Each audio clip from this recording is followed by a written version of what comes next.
करना था लाइफ में नहीं किया, that regret no one can handle it. That is what we call as unrealised potential. क्योंकि अगर कोई इंडिया से भी इस देश में आ रहा है, क्या पता वो इंडिया में एक अच्छी ड्राइंग बनाता हो, क्या पता वो आर्टिस्ट हो, लेकिन यहाँ आके वो एक फास्ट फूड चेन में काम कर रहा है, हर दिन वॉशरूम साफ कर रहा है, तो उसका जो वो सपना है ना, वो कहीं ना कहीं खो जाता है। 2 साल बर्बाद कर देते हैं और जब पीआर का टाइम आता है तो गवर्नमेंट को ब्लेम करने लग जाते हैं कि हमारा पीआर का टाइम एक्सटेंड करो, वर्क परमिट एक्सटेंड करो। लेकिन वो ये नहीं सोचते कि वो जो 2 साल उनके गए हैं, वो 2 साल उन्होंने क्या चीज़ें करी उस वर्क परमिट के लिए, उस पीआर के लिए, जो एंड में आके उन्हें वो चीज़ मिल जाती। उस पिछले 2 साल जो गए हैं उसमें आपने ऐसा क्या काम किया है कि आप वर्दी हो वहाँ पे रहने के लिए? कुछ नहीं किया आपने। 2 साल गेड़ी मारी, मस्ती करी, गंदा खाना खाया, ड्रग्स करे, नशे करे, पार्टियां करी, पूरे कनाडा के ब्रैम्पटन के हिस्से को खराब किया, और 2 साल बाद आप गवर्नमेंट से भीख मांग रहे हो कि हमें यहाँ रहने दो। जापान वर्ल्ड वॉर में हारा था, सो what is their perception of the world war? America ने जापान में हिरोशिमा और नागासाकी पे एटॉमिक बॉम्ब गिराए थे और उनकी आने वाली पुश्तें बर्बाद कर दी। आज तक भी मैं ऐसे लोगों से मिला हूँ जापान में जो हिरोशिमा के हैं, तो उन्होंने आज तक भी ऐसी ऐसी चीजें बताई हैं जो हॉरिफिक है। जापान में जो बच्चे आज भी पैदा होते हैं उनके अंदर भी म्यूटेशंस डिफेक्ट हैं, जेनेटिक डिफेक्ट हैं, जो उस एटॉमिक बॉम्ब के न्यूक्लियर रिएक्शंस की वजह से आज भी उनके क्रोमोसोम्स में दिखते हैं।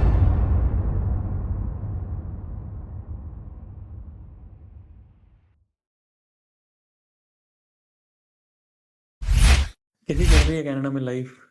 लोग तो काफी परेशान हैं। नहीं, मेरी लाइफ अच्छी चल रही है क्योंकि मैं अपने मेंटल स्टेट को ही वैसा रखता हूँ कि मेरी लाइफ अच्छी चले, और अगर गंदी भी चल रही होती है तो मैं अपने आप को काम कर लेता हूँ और पॉजिटिव ही रहने की कोशिश करता हूँ। तो according to me it's going amazing.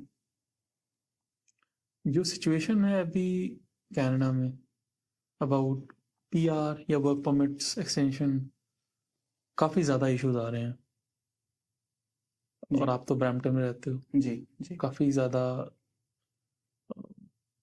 I would से स्ट्राइक्स और सब गैदरिंग्स हो रही हैं हर तरफ। जी। You have been there as well?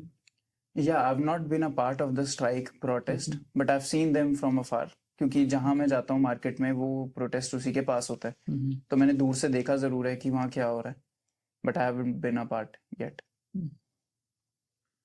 एक कनाडा की लाइफ इंडिया में बैठे किसी के लिए भी dream life, they show it as a dream life. जी जी। Would you like to talk about it कि असल में कनाडा की लाइफ है क्या, बिल्कुल। या ये वाकई एक ड्रीम है, या जस्ट पोर्ट्रे किया जा रहा है इस ड्रीम को? नो, कनाडा की लाइफ फर्स्ट ऑफ ऑल बिल्कुल कोई ड्रीम लाइफ नहीं है। इट इज़, आई वुड से, हार्डर देन इंडिया। क्योंकि इंडिया में जहाँ आपके मतलब फैमिली मेंबर्स बैठ रखे हैं आपके पास और आपके रिश्तेदार हैं आपको सपोर्ट करने के लिए, यहाँ पर आप राम जी की तरह आते हो वनवास के लिए, और आपको नहीं पता आप कब वापस जाओगे अपने घर। तो ये कंट्री इंडिया से भी हार्श और हार्ड हो सकती है लोगों के लिए। So it's far from a dream land, और लोगों के लिए ड्रीम लैंड नहीं, नाइटमेयर हो सकती है। क्योंकि यहाँ के सिचुएशंस, माइंडसेट और जो यहाँ की चुनौतियाँ आपको मिलेंगी वो आपको कभी आपने फेस नहीं करी हैं, और वो यहाँ आके ही आपको सीखना पड़ेगा, गिरना पड़ेगा, और गिर के संभलो या गिर के ख़त्म हो जाओ, वो आपकी चॉइस है। और अगर बात करें ड्रीम लाइफ की जो पोर्ट्रे होती है, तो वो पोर्ट्रे होती है हमारे फ्रेंड्स की वजह से, हमारे फ्रेंड सर्कल की वजह से, जो कभी कभी फॉल्स एक्सपेक्टेशन सेट कर देते हैं कनाडा की हमारी फ़ोन कॉल्स पे, या कि हम बहुत पैसे कमा रहे हैं, या गाड़ियाँ शो करके, या कपड़े दिखा के। शायद सिर्फ फ्रेंड्स भी नहीं, लेकिन इन्फ्लुएंसर्स का भी बहुत बड़ा रोल है इसके अंदर। बिल्कुल। अगेन नॉट सेइंग एवरीवन, जी बट काफी बड़ा रोल है, बिकॉज आप जिस तरह से कनाडा को दिखा रहे हो या किसी भी कंट्री को दिखा रहे हो, उससे इम्पैक्ट तो पड़ता है जो लोग इंडिया में बैठे हैं उस पर। जी बिल्कुल। क्योंकि as I am also an influencer in this world, in this day and age, और मेरी टारगेट ऑडियंस इंडिया ही है, तो जो हमारी सबसे बेस्ट लाइफ है हम कोशिश करते हैं लोगों के सामने वो आए सामने। हमारा जो फ्लॉज हैं, हमारी जो नेगेटिव चीज़ें हैं, वो हम कभी भी नहीं सोशल मीडिया को बताएंगे, लोगों को बताएंगे, क्योंकि हमें पता है कि लोग हमें देख के जज करेंगे या हंसेंगे, या हम केयर करते हैं उनकी परसेप्शन के बारे में। तो हम अपना बेस्ट फुट आके रखते हैं हमेशा। अब I would like to also clear this thing कि कनाडा के अंदर आप आते के साथ ही कोई सक्सेस नहीं हो जाओगे। यहाँ पर जो इन्फ्लुएंसर्स आपको दिखा रहे हैं वो हकीकत नहीं है, क्योंकि जो चीज़ उन्होंने करी है जो चीज़ उन्होंने बर्तन मांजे हैं रेस्टोरेंट में, उन्होंने छोटी छोटी जॉब्स करी हैं, लोगों की गालियां सुनी हैं, और फिर भी वो आगे बढ़ते गए हैं, वो पार्ट आपका उनका आपको कभी देखने को नहीं मिला है, वो स्किप हो गया है वो स्किप part। हो गया है। And the part you are seeing is them making money, them launching their own brands, बड़ी बड़ी गाड़ियां शो ऑफ करी जाती हैं, बड़े बड़े लोगों के साथ उठना बैठना होता है, लेकिन इस पॉइंट तक जो उन्होंने अपनी रगड़ी हैं टांगे, जो उन्होंने घिसाई है अपनी, वो चीजें शो नहीं होती हैं, क्योंकि वो चीजें सेक्सी नहीं है, कूल नहीं है। मे बी आप किसी के 9 साल का स्ट्रगल अपने 1 साल से कंपेयर करते हो। बिल्कुल, ऑफ कोर्स, क्योंकि जिस विजन को, जिस आदमी को आप सोशल मीडिया पे देख रहे हो, जो वहां पहुंचा है, जिसको देखकर आप जेलस हो रहे हो, वो बहुत चीजें करके वहां तक पहुंचा है, बहुत सैक्रिफाइसेस करके पहुंचा है, बहुत रातों में रोकर पहुंचा है, बहुत चीजों को गिव अप करके पहुंचा है, और बहुत रिश्तों को तोड़ के पहुंचा है। तो वो चीज अगर आप चाहते हो अपने स्क्रॉल करते के साथ ही पाना, और मतलब अगले दिन ही पाना, तो वो there is not a bigger fool than you इस दुनिया में।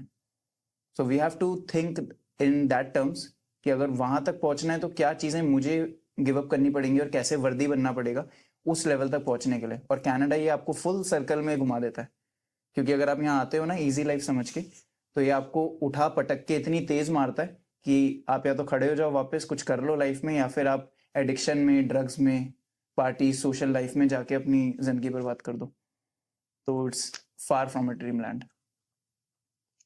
आई would not say far, but it's on you if you want to make it a dream land. ये आप पे निर्भर करता है पूरा कि आप उसको ड्रीम लैंड बनाना चाहते हो या नहीं। बिल्कुल। जैसे आपने एक चीज बोली थी अभी कि आपको हर तरफ से थप्पड़ पड़ते हैं जी और आप उसे सीखते हो। जी कनाडा में जो लोग अभी बैठे हैं, they want to maybe start their business और have something, you know, have bigger dreams कुछ जी करने जी की। जी what's your point on that? उनको कैसे परस्यू करना चाहिए? Because they for sure get demotivated. एक डिमोटिवेशन लेवल बहुत हाई हो जाता है when you have a dream. आपका ड्रीम ये है कि मुझे कुछ लॉन्च करना है, अपना ब्रांड लॉन्च करना है, and you are seeing someone launching it जो 8 साल से कनाडा में है, लेकिन उसके कंपैरिजन में आपको 2 साल से कनाडा में, 1 साल से कनाडा में, ठीक है, जी और आप कंपेयर कर रहे हो अब। जी बिल्कुल। इस पॉइंट पे हम लोग ऐसे देख सकते हैं कि एक तरीके से अगर किसी को अपनी ड्रीम पानी है, तो अगर वो आपको 1 साल के अंदर मिल जाएगी तो आपको उसकी वैल्यू नहीं रहेगी। कोई चीज़ अगर आपको चुटकी बजाते ही मिल जाएगी 2 दिन के अंदर ही, जो एक आदमी ने 9 साल में पाई है, तो आप कभी भी उसको उतना वैल्यू नहीं करोगे किसी भी चीज़ को। तो कोई भी ड्रीम है, डेस्टिनेशन है, कुछ भी परस्यू करना है, तो मेरे according take small steps every day, take it slow. Because अगर आप भाग रहे हो ना उस ड्रीम की तरफ और 1 साल में पहुंचने की कोशिश कर रहे हो, then you are going to trip on the way, आप गिरोगे। और क्योंकि आप बहुत तेज भाग रहे थे, आप ऐसा गिरोगे जिससे उठना मुश्किल हो जाएगा आपके लिए। और अगर आप हर दिन धीरे धीरे कदम बढ़ के चलोगे, तो आप एक ठोस कदम रखोगे, और आप गिरोगे भी तो आप संभल सकते हो, क्योंकि आप धीरे हो। तो लोगों की सक्सेस को देखकर कंपेयर मत करो अपने आप को, क्योंकि जो लोग सबसे ऊपर तक पहुंचे हैं, वो भागकर नहीं, वो एक एक कदम आगे रख के पहुंचे हैं। तो अगर आप भागना चाह रहे हो उनको पकड़ने के लिए, तो आप गिरोगे जरूर। तो वो गलत एक स्टेप होगा लोगों के लिए। Take each day step by step अपने गोल्स को या पैशंस को। अगर ब्रांड, आपको कोई क्लोथिंग लाइन लॉन्च करनी है, कोई कंपनी बनानी है, यूट्यूबर बनना है, तो आप हर दिन अपने छोटे छोटे टारगेट्स रखो, that you have to upload 1 video a day, you have to stand in front of a camera and talk to it for 5 minutes, जिससे आपकी बोलने की स्किल्स अच्छी होंगी। एंड आफ्टर 6 मंथ्स 7 मंथ्स आप किसी और ही एक डायमेंशन में होंगे, उन लोगों से जो कभी शुरू ही नहीं करेंगे वो चीज़ करना, जो लोग सिर्फ ख्याली पुलाव में ही जी रहे हैं कि मैं भागूं ना भागूं, शुरू करूं ना शुरू करूं। आप कमिट करो, छोटा छोटा कमिट करो, और 1 दिन या 6 महीने के अंदर, आप 7 महीने के अंदर ऐसे मुकाम पे होगे जहां पे आप अनरिकॉग्नाइजेबल होगे। And that's the power of action. मेरे एक मेंटोर हैं, डॉक्टर रितेश मलिक। Okay. मैं मन से उनको बहुत मानता हूँ, जी बहुत सुना है मैंने उनको। जी उनकी एक बहुत अच्छी लाइन लगती है मुझे। वो कहते हैं कि आपको सबसे अच्छे आइडियाज कहाँ मिलेंगे, सबसे ज़्यादा आइडियाज कहाँ मिलेंगे आपको लाइफ में? क्या लगता है? मुझे लगता है 2 जगह मैं कहना चाहूँगा। एक तो पहली अपने अंदर मिलेंगे आपको सबसे अच्छे आइडियाज़, और दूसरी अगर है तो वो है आउटसाइड इन द नेचर, दुनिया को देख के परख के, लेकिन आई वुड से एवरीथिंग यू नीड इस दुनिया में, जो तुम्हें चाहिए सब तुम्हारे अंदर ऑलरेडी है, तुम्हें बस उसे ढूंढने का टाइम है और तलाश करने का चाहिए। अब उनका रिप्लाई मैं बताता हूँ जी। आपको। वो कहते हैं कि आपको बेस्ट आइडियाज शमशान घाट में मिलेंगे, ओके, या क्योंकि वो ऐसे आइडियाज हैं जिन पे कभी बहुत सिर्फ सोचा गया है, कोई काम नहीं किया गया, बिल्कुल और वो दफन हो चुके हैं। बिल्कुल and that really stuck me very hard. बिल्कुल। आप एक टाइम पे जाके ये सोचो कि यार ये ड्रीम थी, नहीं की, या ये करना था लाइफ में, नहीं किया, that regret no one can handle it. That is what we call as unrealised potential. जो पोटेंशियल को कभी किसी ने रियलाइज ही नहीं किया, जिसके आगे काम ही नहीं किया। क्योंकि अगर कोई इंडिया से भी इस देश में आ रहा है, क्या पता वो इंडिया में एक अच्छी ड्राइंग बनाता हो, क्या पता वो आर्टिस्ट हो, लेकिन यहाँ आके वो एक फास्ट फूड चेन में काम कर रहा है, हर दिन बिल्कुल। वॉशरूम साफ कर रहा है, तो उसका जो वो सपना है ना कहीं खो जाता है। वो हर दिन की भागदौड़ में, टेंशनों में, खाना बनाने में खो जाता है। क्योंकि आपको आर्ली वेज मिलनी शुरू हो जाती है कि जी। आपको $25 आर्ली मिलेंगे, जी and you get lost in that. जी। तो जो वो अनरियलाइज पोटेंशियल वाली बात है, वो जॉब्स ने बहुत अच्छे तरीके से खत्म करी है लोगों की, और उसमें हम भी एक बहुत बड़ा पार्ट है। क्योंकि अगर हम एक चॉइस बनाए, डिसीजन बनाए ना, कि अपनी इस गंदी सी जॉब से घर आने के बाद 15 से 20 मिनट हर दिन के जरूर देंगे अपने क्राफ्ट को, जो कुछ भी हो सकता है। कमरे में अंधेरा करके डांस करना भी हो सकता है, गाने कान में लगा के एक ड्राइंग बनाना भी हो सकता है, कैमरे के आगे खड़े होकर बात भी करना हो सकता है, या एक किताब भी पढ़ना हो सकता है, लड़कों के लिए पुशअप्स करना हो सकता है। तो वो आपके ऊपर है, चॉइस इज ऑलवेज योर्स।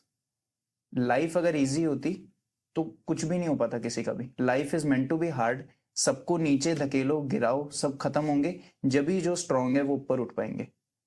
अगर सब इजी और कंफर्टेबल लोग ऊपर उठ पाते तो कभी भी किसी चीज की वैल्यू नहीं होती। Life is suppose to be that way. तो बिल्कुल। कंप्लेंट मत करो, मेक अ चॉइस। और फर्क क्या लगता है इंडिया की लाइफ में और कनाडा की लाइफ में? जमीन आसमान का फर्क है। इंडिया की लाइफ कंफर्टेबल है, प्यार भरी है, रिश्तों भरी है, और फेस्टिवल्स से भरी हुई है। और कनाडा की लाइफ हमारी शिफ्टों से भरी है, ड्रग्स से भरी है, डेली कम्यूट से भरी है, बसों के धक्के खाने से, और इतनी हार्डशिप से भरी हुई है कि आपको अपने लिए एक सेकंड नहीं मिल पाता। कई बार आपको अपने साथ टाइम गुजारे हुए कुछ महीने हो जाते हैं कई बार तो। जी। ये एक इंटरनेशनल स्टूडेंट के अगर हम लेंस से देखें तो इसी तरीके की कुछ लाइफ है। और जो लोग यहाँ पे वर्क करने के लिए आ रहे हैं वर्क परमिट पे, जो इंडिया में 26-27 साल के हो गए हैं और अब सोच रहे थे कि कनाडा में जाके कुछ अच्छा करेंगे, ये लाइफ उन लोगों की भी हो जाती है यहाँ के। क्योंकि मैंने अपने साथ ऐसे भी लोग देखे हैं रूममेट में, जो इनकी जिनकी जिनकी इंडिया में वाइफ्स हैं, बच्चे हैं, लेकिन वो यहाँ आके वॉलमार्ट में काम कर रहे हैं। वो इंडिया में बहुत बड़े टेक कंपनी में मैनेजर हैं या फिर कोई अच्छा काम कर रहे थे आईटी में, लेकिन यहाँ आके वॉलमार्ट में फल फ्रूट रख रहे हैं। क्यों रख रहे हो भाई? तुम इंडिया से यहाँ क्यों आए हो? सोच कर क्या आए थे तुम यहाँ? And what is the reason? आपको क्या रीजन उनसे सुनने को मिला आने का? मेन रीजन उनका ये मिला मुझे कि कनाडा में मैं एक सक्सेसफुल लाइफ पाने के लिए आया था, जो इंडिया में मुझे अभी तक नहीं मिली। अगर यहाँ मेरी जॉब लग गई 1 साल के अंदर तो मैं रह जाऊंगा, अगर नहीं लगी तो मैं वापस चला जाऊंगा। But you know what happens? They never go back. Why? Because इस चीज का नशा हो जाता है उनको, कनाडा का, एक छोटी सी जॉब करने का, छोटे से घर में रहने का, और एक छोटी सी चीज का लालच हो जाता है कि शायद कभी जिंदगी में उनको अच्छे कंपनी में जॉब मिलेगी, अच्छे डॉलर कमा पाएंगे वो, और वो एडिक्ट हो जाते हैं और वो कभी भी वापस नहीं जाते हैं इंडिया। इंडिया की रिश्ते, टेंशन, ये वो। और पता है सबसे बड़ी बात क्या है? इंडिया की जजमेंट, जो जज करेंगे लोग उनको। 1 साल कनाडा रहा आया, वापस आ गया इंडिया, आईटी में जॉब नहीं लगी, वहां पे क्या जॉब करी थी? फल फ्रूट रखता था वॉलमार्ट में, अब वापस आ गया, यहाँ भी क्या ही होगा तेरा? कनाडा जाके कुछ नहीं कर पाया, यहाँ क्या करेगा भाई? इस डर से, इस चीज से वो बिल्कुल। कोई फेस नहीं करना चाहता, तो वो यहीं रह जाते हैं, अपनी वाइफ और बच्चों को भी यहाँ बुला लेते हैं, जिसकी वजह से वो छोटी सी लाइफ में, छोटी सी जिंदगी में, छोटी सी जॉब करके ही अपना अनरियलाइज पोटेंशियल कभी कुछ कर नहीं पाते अपनी ड्रीम्स के साथ, और बस कनाडा को एक नाइटमेयर बना लेते हैं अपने लिए। ये जो आपने जजमेंट वाली बात की जी। कि इंडिया में जज किया जाता है, जी। और काफी ट्रू है, जी। क्योंकि जो जॉब्स आप यहाँ कर रहे हो जी। वो आप इंडिया में कभी नहीं करोगे, बिल्कुल। Right? Talking about judgments, Indians को भी बहुत जज किया जाता है इन जी। कनाडा। जी। Brampton, you know very well. बिल्कुल। क्या ठीक है इस पे, क्या चल रहा है? Like why this difference in culture, इतना ज्यादा ये टेंस क्यों चल रहा है माहौल? ब्रैम्पटन आज की डेट में, हेट्रेड क्यों है, इतनी ज्यादा बिल्कुल, हेट्रेड है जो इंडियंस के लिए? मेरे अकॉर्डिंग ब्रैम्पटन आज की डेट में कोई भी नहीं आना चाहता है। ब्रैम्पटन एक ऐसा शहर बन रखा है जहाँ पे गोरे तो आपको दूरों दूरों तक नहीं मिलेंगे, कोसों दूर तक। हम्म, हमारी इंडियन लोगों की गंदी आदतों की वजह से, नशे, बैड हैबिट्स, शोर शराबा, गंदी गाड़ी चलाना, गेड़ी मारना, इन सारी चीज़ों की वजह से कनाडा के अंदर एक छोटा सा हिस्सा बन गया है ब्रैम्पटन, जहाँ पे लोग उसे डिसगस्ट करते हैं, उसकी मजाक उड़ाते हैं पीछे से। और जहाँ ब्रैम्पटन के जो लोग जो ब्रैम्पटन में रहते हैं ना, उनसे बात भी नहीं करना चाहते। I really felt that thing as well कि अगर आप किसी को बोलो ना जाके कि आप ब्रैम्पटन में रहते हो, तो दे जज you in a different way, they step back. They take a step back. Compare करो कि अगर आप बोलो I live in Toronto, I live in Scarborough, Brampton सुनते के साथ ही हो जाते हो, my God, another one of those. ये चीज हमने खुद ही बनाई है। आज आप अगर ब्रैम्पटन में जाओगे तो सड़कों पे हमारे इंडिया की तरह लोग सूट पहन के, साड़ी पहन के सड़कों पे घूम रहे हैं। लोग इंडिया की जो दूधिया वाली साइकिल होती है उस पे कुर्ता पजामा पहन के घूम रहे हैं। पर वो चीज गलत तो नहीं है, उसको आप गलत कैसे कह सकते हो? गलत इसलिए है कि अगर तुम एक नई कंट्री में आए हो, तो उस कंट्री को तुम्हें समझना चाहिए, उस कंट्री के बारे में सोचना चाहिए, उसे प्यार करना चाहिए। लेकिन हमारे इंडियन लोगों की एक बहुत बड़ी गलती ये होती है कि हम लोग अपने कल्चर को हर जगह साथ लाना चाहते हैं और दूसरे लोगों पे एनफोर्स करना चाहते हैं। ये मुझे लगता है कभी कभी अगर हम सड़क पे डांस करना चाहें या शादी अपने फंक्शन करना चाहें, सड़क पे भंडारा लगाना चाहें, we can do that. But क्योंकि आप कनाडा में हो, इंडिया में नहीं हो, तो आपको यहाँ के रूल रेगुलेशन, यहाँ की एक पोलाइटनेस, यहाँ का तहजीब जो है, तहजीब होती है, वो नजरअंदाज नहीं करनी चाहिए। क्योंकि आप इंडिया में तो नहीं हो ना, कनाडा बिल्कुल। कुछ तो सोच कर आए थे, कोई एक अलग कंट्री सोच कर आए थे। अगर इंडिया में ही रहना था, इंडिया जैसी हरकतें ही करनी थी, तो यहाँ आए क्यों भाई? True. सही है। और जो लोग यहाँ पर आते हैं ब्रैम्पटन के अंदर, उनको देखकर फिर यही लगता है कि यार ये तो हम इंडिया ही आ गए वापस से, इंडिया की गंदी आदतें, हैबिट्स, ये सारी चीजें। So that's the main reason they just leave. और ये एक कल्चरल बहुत बड़ा डिफरेंस है बाकी की जगहों से और ब्रैम्पटन में। और मैं ऐसा नहीं कह रहा हूँ कि ब्रैम्पटन इज ऑल बैड। हर जगह की कोई अच्छी और एक गंदी चीज जरूर होती है, flip side to the coin. जहाँ पे लोगों को खाना भी खिलाया जाता है, भूखे लोगों को, लंगर कहते हैं उसे गुरुद्वारे में। जहाँ पे गुरुद्वारे में लोगों को जगह भी दी जाती है अगर कोई, किसी के पास जगह नहीं है रहने के लिए। और जहाँ पे इतनी हमदर्द है लोग कि अगर कोई सड़क पे चल रही हो, कोई आंटी बहुत भारी बैग पकड़ के, तो उसको प्यार से घर भी छोड़कर आते हैं, उसके गाड़ी में बैठा के। तो ये एक प्यार है उनका।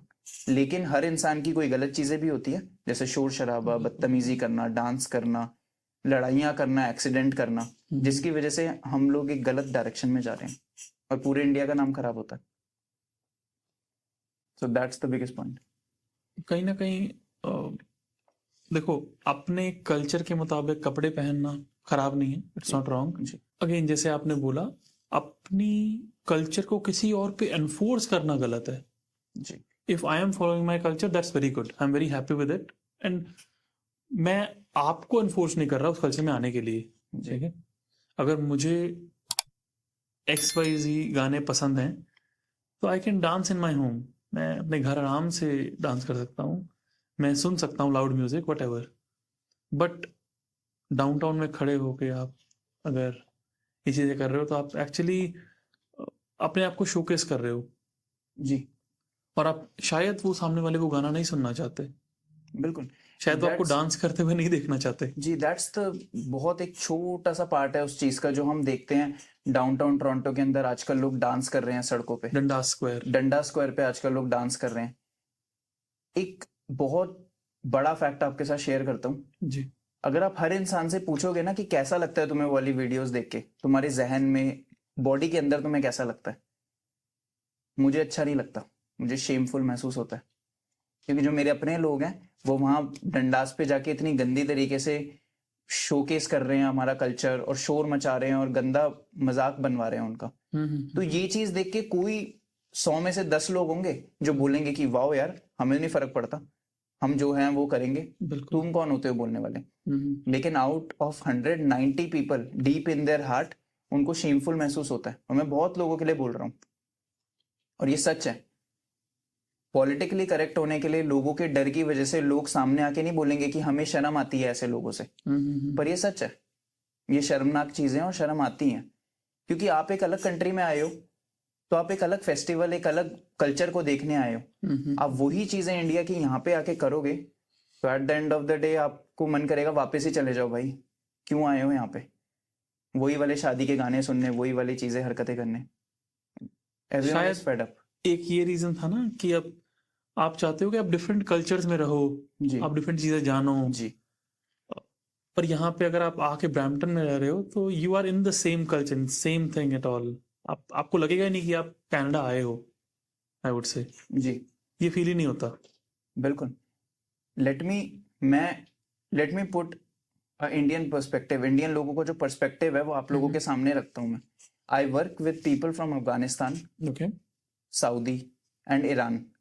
तो जो मुस्लिम कल्चर के लोग हैं उनके साथ काम करता हूँ, जो गोरे हैं मैं उनके साथ पढ़ाई करी है ब्रॉक यूनिवर्सिटी में, और जो ब्लैक लोग हैं वो ब्रैम्पटन का एक बहुत बड़ा हिस्सा है। तो मैं काले, गोरे और मुसलमान सबके पर्सपेक्टिव बताता हूँ इंडिया के बारे में। Okay. ठीक है? अगर आप ब्रैम्पटन आते हो तो आप वापस बैक टू इंडिया जा रहे हो। इंडियन लोग डिस्गस्टिंग होते हैं, गंदी बदबू मारते हैं और अपना ध्यान नहीं रखते, और खाना गंदी तरीके से बनाते हैं। आपने वीडियो देखी है ये वाली रख के? People make fun of us. हम बेसमेंट के अंदर 20-20 लोगों को रखते हैं ब्रैम्पटन में, they make fun of us. और हमारी जो हरकतें हैं डाउनटाउन में, और हम लोग अपना ध्यान नहीं रखते, और हम जहाँ पे भी जाए उस चीज़ को इंडिया ही बना देते हैं। एंड बोलना कि उस चीज़ को इंडिया बना देते हैं इज इटसेल्फ एक गंदी चीज़ है, कि उसको इंडिया बना दिया, गंदा बना दिया, बदबूदार बना दिया, भीड़ भड़क्के वाला बना दिया। This is what they view us as. मैं उन लोगों के बीच में रहा हूं तो मैंने उनके मजाक सुने हैं, उनकी बातें सुनी हैं। And who are we talking about? We are talking about white people, White people. Okay. We are talking about Muslim people, Saudi के, अफगानिस्तान के, and we are also talking about black people. सारे लोग इंडियन लोगों का मजाक उड़ाते हैं, and this is a fact. Indian लोगों के लिए सब ये तो जरूर बोलते हैं कि बहुत प्यार भरे हैं, भोले हैं, लेकिन ज्यादातर मजाक उड़ाते हैं कि ये हरकतें देखो इनकी क्या करते हैं लोग। इंडिया ले आए यहाँ पे, कनाडा में भी इंडिया छोड़ना नहीं चाहते, अपना गंद मचा रखा है, प्रोटेस्ट कर रहे हैं। These are all bad things, negative things, जो लोग बोलना नहीं चाहेंगे कैमरे पे आके और आगे, क्योंकि डर है किसी भी चीज का। But it's the truth. अगर आपने इंडिया छोड़ा टू सीक अपॉर्चुनिटीज, कि अपॉर्चुनिटीज और मिलेंगी मुझे लाइफ में, कुछ जी। बड़ा करना है, यू केम टू कनाडा, पर अभी फिर आप यहाँ पे भी प्रोटेस्ट कर रहे हो, जी आपको सेम चीज चाहिए जी अगेन, तो कहीं ना कहीं वो एक शिफ्ट लगता है वो जी, ना, जी कि आपका माइंडसेट शिफ्ट नहीं हो पाया। जी your mindset is same, completely same, और इस माइंडसेट से आप यहाँ रहो, कनाडा में रहो, ऑस्ट्रेलिया रहो, कहीं भी रहो, आप कुछ नहीं कर पाओगे। बिल्कुल।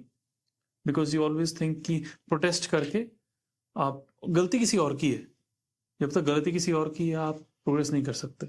जी बिल्कुल। आपको गलती अपनी ही माननी पड़ेगी, तब प्रोग्रेस ऑफ होगी। Course, of course. आजकल की डेट में जो ब्रैम्पटन में प्रोटेस्ट चल रहे हैं, इन चीजों का मैं पार्ट इसलिए नहीं बनाऊं क्योंकि पहली बात तो मुझे शायद नॉलेज नहीं है इसके बारे में इतनी, लेकिन मेरे अकॉर्डिंग जो मैंने आज तक देखा है, लोग 2 साल की अपनी जर्नी के अंदर 2 साल बर्बाद कर देते हैं, और जब पीआर का टाइम आता है तो गवर्नमेंट को ब्लेम करने लग जाते हैं कि हमारा पीआर का टाइम एक्सटेंड करो, वर्क परमिट एक्सटेंड करो। लेकिन वो ये नहीं सोचते कि वो जो 2 साल उनके गए हैं, वो 2 साल उन्होंने क्या चीजें करी उस वर्क परमिट के लिए, उस पीआर के लिए, जो एंड में आके उन्हें वो चीज मिल जाती।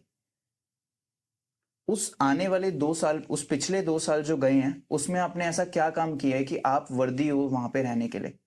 बिल्कुल। क्या आपने कोई अच्छी स्किल डेवलप करी? क्या आपने कनाडा को आगे बढ़ाने के लिए या कोई बिजनेस खड़ा करने के लिए कोई आइडिया बनाया? क्या आपने अपने आप को एज अ इंडिविजुअल ग्रो किया?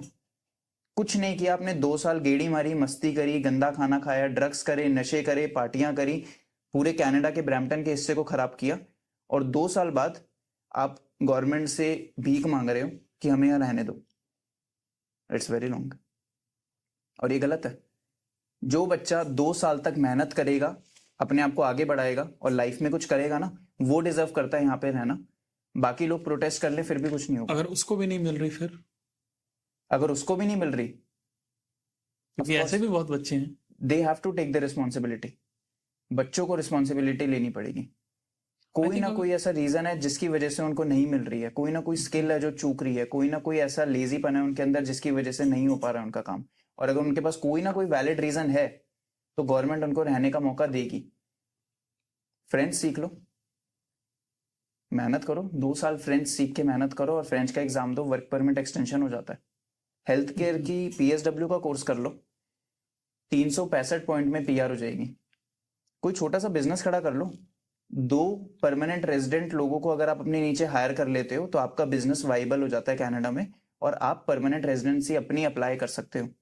3 तरीके तो मैंने आपको 1 मिनट के अंदर बता दिए कनाडा में रहने के, लेकिन आलस का क्या क्योर है। अगर अपने बिजनेस में आप 2 कैनेडियंस को एम्प्लॉय कर रहे हो, जी। दे आर सिटीजंस, तो जी। आप बेसिकली लायबल एलिजिबल हो परमानेंट रेजिडेंस के लिए। PR के लिए। I have one of my very close friends, उसकी एक सिक्योरिटी कंपनी है by the name of dynamic security. He started his company with only 1 person beneath him, जो Canada में परमानेंट रेजिडेंट भी था, वर्क परमिट पे था, सिक्योरिटी लाइसेंस का।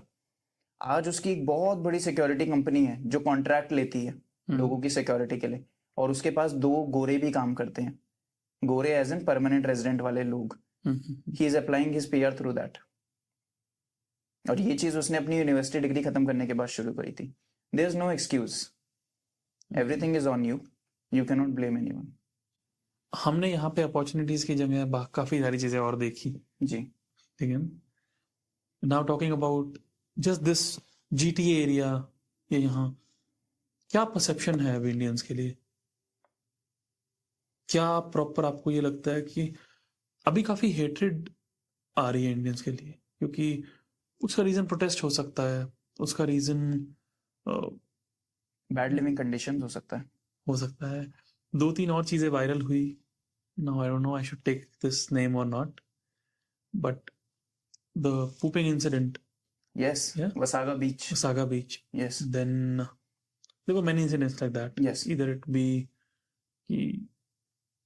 Harassing women, harassing women, talking bad about other people in front of them, populating areas, throwing garbage around. There are a lot of things that we Indian do, and we should be ashamed of that, and we should improve on that. And pointing out those things is not a bad thing. हम अपने आप को अगर point out करेंगे और अपने आप को इम्प्रूव करेंगे, हम जब भी ग्रो कर सकते हैं।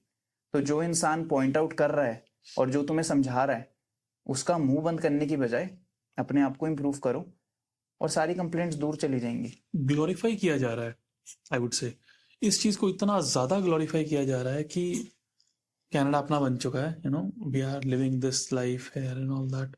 हम जाके डंडा स्क्वायर पे नाच रहे हैं।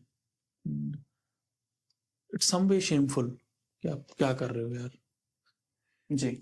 और उसको सोशल मीडिया पे प्रॉपर इन्फ्लुएंस बनाने के लिए यूज किया जाता है बाद में, to create content and all that. कहीं ना कहीं इससे सब इन्फ्लुएंसर्स पे इफेक्ट पड़ता है। बिल्कुल। Even if they are doing good things और समथिंग नेगेटिव, काफी ज्यादा इम्पैक्ट है सोशल मीडिया का अभी कनाडा पे। जी। आप अगर देखोगे तो काफी लोगों ने ऐसी वीडियोस बना के डाली हैं और इससे चीज बढ़ी है। जी। इफ यू सी, पहले जितने लोग ये कंटेंट बनाते थे, उसके बाद अभी जितने लोग कंटेंट बना रहे हैं, इट्स वे डिफरेंट। क्योंकि सोशल मीडिया पे कोई चीज का वायरल जाना डजंट मीन कि वो चीज अच्छी है। सोशल मीडिया पे कोई औरत है या लेडी है कोई जो कोई गलत काम कर रही है या कोई डिस्ग्रेसफुल एक्ट कर रही है, वो भी वायरल जाएगी। और सोशल मीडिया पे सदगुरु है जो लोगों को टीचिंग दे रहा है, जो लोगों की मेंटल पीस के बारे में बात कर रहे हैं, मेडिटेशंस, और लोगों को एक अच्छा रास्ता दिखा रहे हैं, वो भी वायरल जाएंगे। तो डंडा स्क्वायर पे खड़े होके नाचना अगर वायरल जा रहा है तो ये मत समझो कि वो अच्छी चीज है और तुम्हारे को उसके लिए प्राउड होना चाहिए। वो एक डिसग्रेसफुल एक्ट ही है और लोग उस पर देख के हंसेंगे, मजाक उड़ाएंगे, लेकिन वायरल जरूर जाएगा। तो क्या तुम्हें उस कैटेगरी के अंदर आना है या तुम्हें उस कैटेगरी के अंदर आना है जिसकी लोग मिसालें दें, प्राउड हो और गर्व से कह सके कि yes he is one of us. अब साल में 4 बार लेट्स से इंडियन फेस्ट हो रहा है डंडा जी स्क्वायर पे, जी एंड एट दैट टाइम लोग नाच रहे हैं, एंजॉय कर रहे हैं, जी एवरीथिंग इज अंडरस्टैंडेबल, यस क्योंकि वहां पे आपने लाइसेंस लिया है प्रॉपर, बिल्कुल एक ऑर्गेनाइजेशन ने लाइसेंस लिया, बिल्कुल वहां फेस्ट करवाया, एंड एवरीवन इज एंजॉयिंग, जी and people actually come to see कि ये कल्चर कैसा है, जी राइट दैट टाइम। पर अगर आप डेली वो चीज करनी शुरू कर दोगे तो जी इट्स वैल्यू खत्म हो जाती वैल्यू खत्म हो जाती है। है जी because you came to Canada to see different things.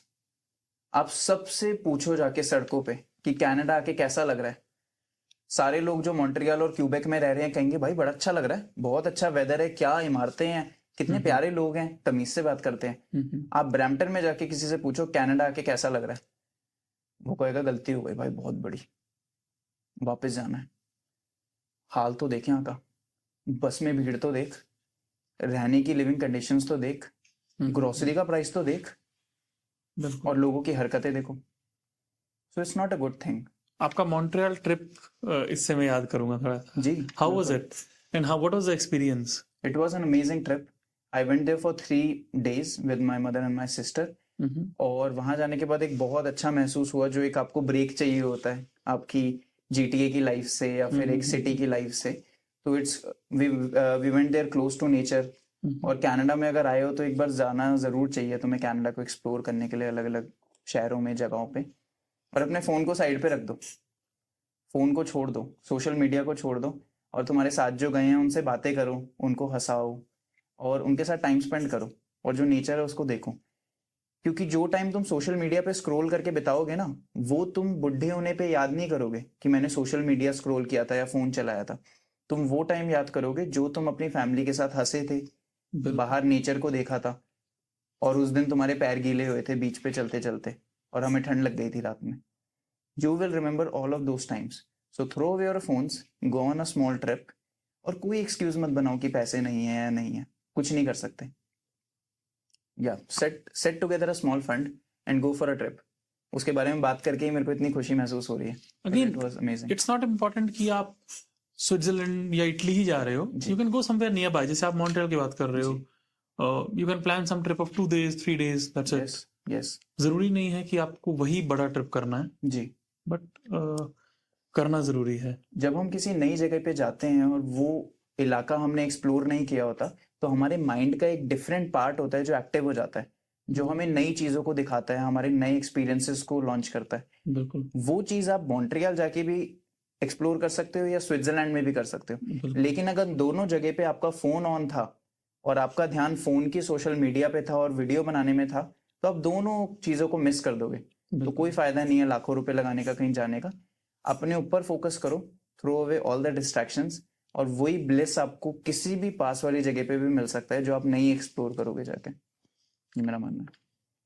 Content creation की बात हो रही है, सोशल मीडिया की बात हो रही है, इन्फ्लुएंसर से बात हो रही है मेरी, और यू आर सेइंग कि साइड रख दो, that is your work basically. जी आपका वही काम है कंटेंट बनाना, जी और आप भी कह रहे हो कि फोन को साइड रख दो, जी। That's like killing your own profession, no? No, I think it's taking a break, and break is very important. आप अगर 7 दिन एक्सरसाइज करो तो आपकी बॉडी बहुत धीरे ग्रो करती है, जिसको मसल सिंथेसिस कहते हैं। लेकिन अगर आप 4 दिन एक्सरसाइज हार्ड करो और 3 दिन अपने आप को रेस्ट दो, रिकवरी करो, तो आप 8वें दिन अपने बहुत स्ट्रॉन्गेस्ट पॉइंट पे होगे। तो taking a break is one of the best things you can do in Canada.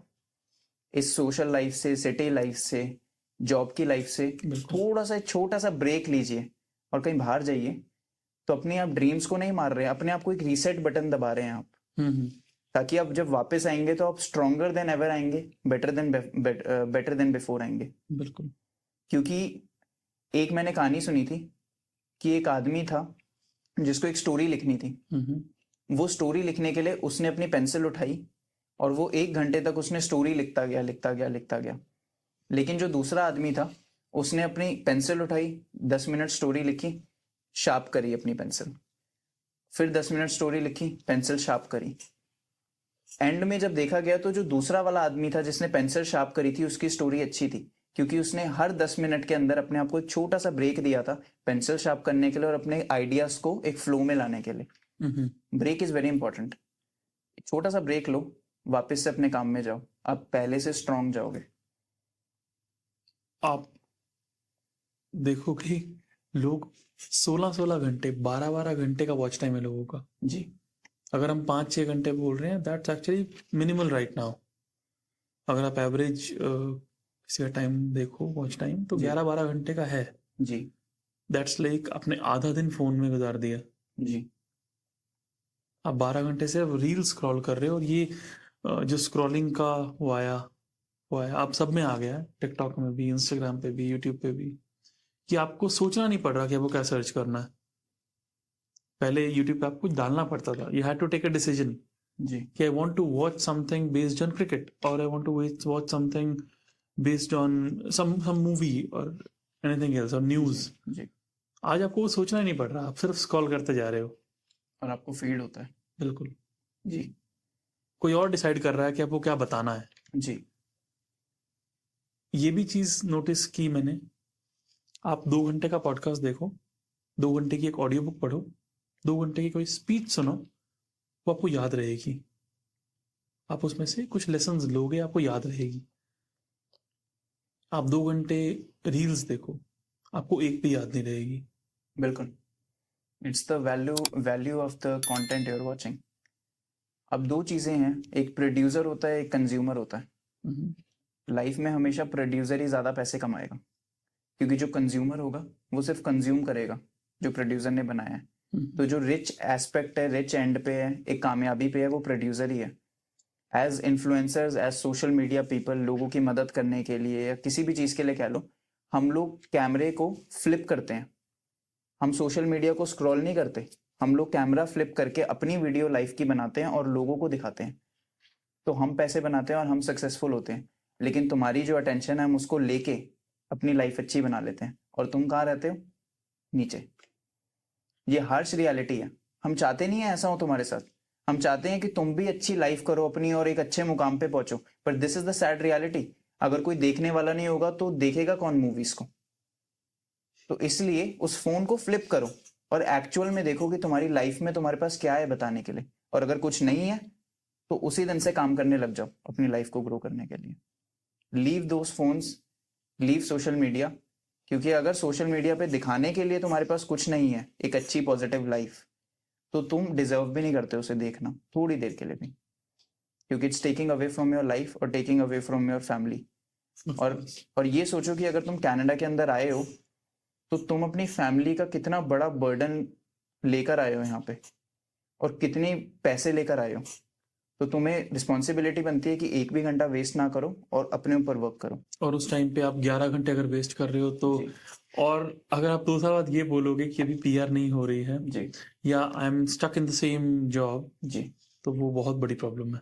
साथ में जो जो मेरे माइंड में आता है, ये एडिक्शन की बात मैं करूं जी तो काफी काफी मेजर रोल प्ले कर रहा है ये चीज अभी जी हमारे डेली लाइफ को इम्पैक्ट करने में, और किस तरह से हम लाइफ को जी रहे हैं अभी, हमारे डेली एक्ट्स। क्योंकि आप डांस करते हुए किसी को देख रहे हो and then you go and do it. आप किसी को देख रहे हो that they are buying this new phone और they are having this new experience. आप इसलिए नहीं जा रहे मॉन्ट्रियल कि आपको भी वो एक्सपीरियंस करना है, आपको मजा करना है, क्योंकि वो गया आप इसलिए जा रहे हो जी to post that same picture. जी that is the main problem I feel. और एंड में आपको खुशी उतनी कभी भी नहीं मिलेगी। बिल्कुल। वो कंपैरिजन करके और उस आदमी की फोटो देख के अपनी फोटो डालने के लिए कभी भी उतनी खुशी नहीं मिलेगी। और ये जो हम चेज में लग रखे हैं लोगों को पकड़ने के लिए और आगे बढ़ने के लिए, दैट्स द बिगेस्ट पॉइंट जो हमें खत्म करना चाहिए अपनी लाइफ से। मैं भी इस साइकिल में हूँ, मैं कोई परफेक्ट नहीं हूँ। जो लोग अपनी वीडियो सोशल मीडिया पे डालते हैं वो लोग भी कोई परफेक्ट लाइफ नहीं जीते हैं।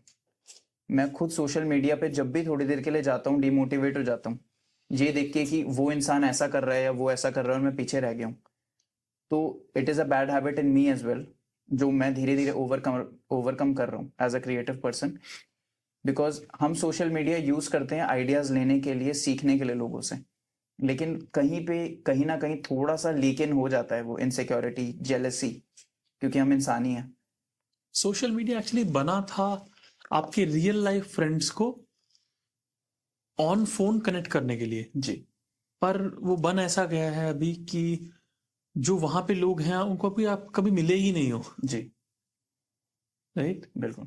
ये इसलिए बना था बेसिकली व्हाट आई फील कि अगर मेरे 5 फ्रेंड्स हैं and right now we are far away somewhere, so we can stay connected, जी but it has come to this point कि जिसको मैं कभी देखा नहीं है, मैं जानता भी नहीं हूँ, कभी मिला नहीं हूँ, they are even connected to me somehow, बिल्कुल एंड जिसको मैं शायद कभी मिलूंगा भी नहीं, that person is affecting my life. बिल्कुल। जी क्योंकि हमारे पास एक 24 घंटे का ही एक टाइम ब्लॉक है बिल्कुल। पूरे दिन के अंदर, और हमारी सिर्फ एक इतनी सी एनर्जी है। अगर हम इस इतनी बड़ी एनर्जी को थोड़ा सा जॉब में लगा के आते हैं, तो हमारे पास एक बहुत थोड़ी सी एनर्जी रहती है जो हम सोशल मीडिया को देके बर्बाद कर देते हैं। जिस 1 से 2 घंटे के अंदर हमें अपनी लाइफ बनानी चाहिए, कोई किताब पढ़नी चाहिए या कोई स्किल पे काम करना चाहिए, वो एनर्जी तो हमारी सोशल मीडिया खा लेता है। हमारी सारी क्रिएटिविटी, आइडियाज सारी। आप आज एक बस स्टैंड पे जाओ, या मैं जब जा रहा होता हूँ तो मैं देखता हूँ बस स्टैंड पे लोग खड़े होते हैं, 6 के 6 लोग अपनी गर्दन नीचे करके ऐसे देख रहे होते हैं फोन की तरफ। कोई किसी से बात नहीं करता, कोई अपनी गर्दन उठा के ऊपर नहीं देखता, क्योंकि उनको इंस्टेंट ग्रेटिफिकेशन और एंटरटेनमेंट उनके हाथ में मिली हुई है। तो आइडियाज, क्रिएटिविटी सारी ऐसे किल होती है। अगर आप सोच रहे हो ना why you are not successful in Canada, throw away your phone first thing.